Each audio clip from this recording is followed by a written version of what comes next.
Assalamualaikum warahmatullahi wabarakatuh. Bismillahirrahmanirrahim. Alhamdulillahi rabbil alamin. Wa bihi nasta'inu ala umuri dunya waddin. Assalatu wassalamu ala asrafil anbiya'i wal mursalin, sayyidina wa maulana Muhammadin wa ala alihi wa sahbihi ajma'in. Amma ba'du. Wa qala rabbi israh li sadri wa yassir li amri wahlul 'uqdatam min lisani yafqahu qawli. Shadaqallahul 'azim. Al-ayah. Hadirin sekalian, marilah kita panjatkan rasa puja dan puji syukur kita atas kehadiran Allah Subhanahu wa taala. Dan tak lupa salawat beriringkan salam, semoga senantiasa selalu kita hanturkan kepada junjungan kita Nabi besar Nabi Muhammad sallallahu alaihi wasallam, alladzi turja syafa'atuhu min yaumil hadza hatta yaumil qiyamah. Amin Allahumma amin. Baiklah hadirin sekalian, saya Nofrian Eka Saputra dari Pondok Pesantren Sabilul Hasanah akan menyampaikan ceramah dengan tema bagaimana cara kita dalam bulan suci Ramadan ini dan pandemi virus corona ini kita jadikan sebagai sarana untuk beribadah dan memerangi atau mengendalikan hawa dan nafsu kita. Hadirin sekalian, bisa kita lihat diterangkan oleh Allah di dalam Al-Qur'annya surah Al-Baqarah ayat 183 yang berbunyi, A'udzu billahi minasyaitonir rajim. Bismillahirrahmanirrahim. Ya ayyuhalladzina amanu kutiba alaikumus syamu kama kutiba alal ladzina min qablikum la'allakum tattaqun. Kenapa di ayat tersebut diterangkan ya ayyuhalladzina amanu? Berarti Allah menyeru untuk wahai orang-orang yang beriman, bukan orang-orang yang kaya, bukan orang-orang yang gila akan jabatannya, bukan orang-orang yang gila akan pangkat-pangkatnya.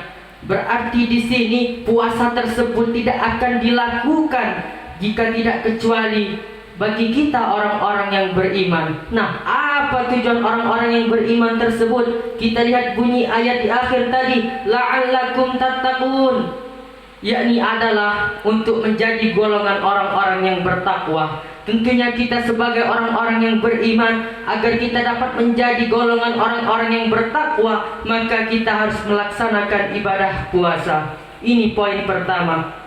Sedangkan yang kedua, bagaimana cara kita di dalam pandemi COVID-19 ini kita jadikan sebagai sarana untuk memerangi dan mengendalikan hawa dan nafsu kita. Bisa kita lihat sekolah diliburkan, perusahaan diliburkan, bahkan segala aktivitas pun menjadi terbatas.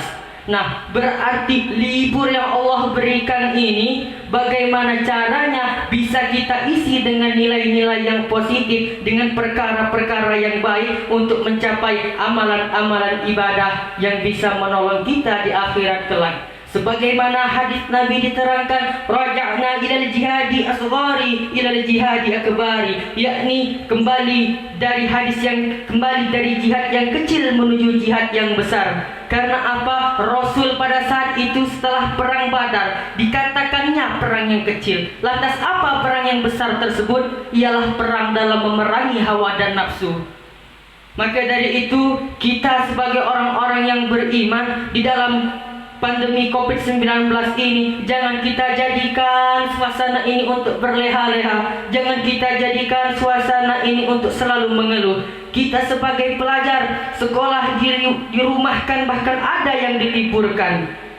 Apa tujuan diliburkan tersebut? Bukan dalam arti kita bisa menjadi bebas, bukan dalam arti kita bisa tidak terlibat lagi dengan tugas-tugas kita sebagai pelajar. Tentunya dengan adanya diliburkan tersebut, agar kita dapat berpikir bagaimana cara kita untuk mengisi libur tersebut dengan kegiatan-kegiatan yang bermanfaat dan dapat mencapai amalan-amalan ibadah kepada Allah Subhanahu wa taala.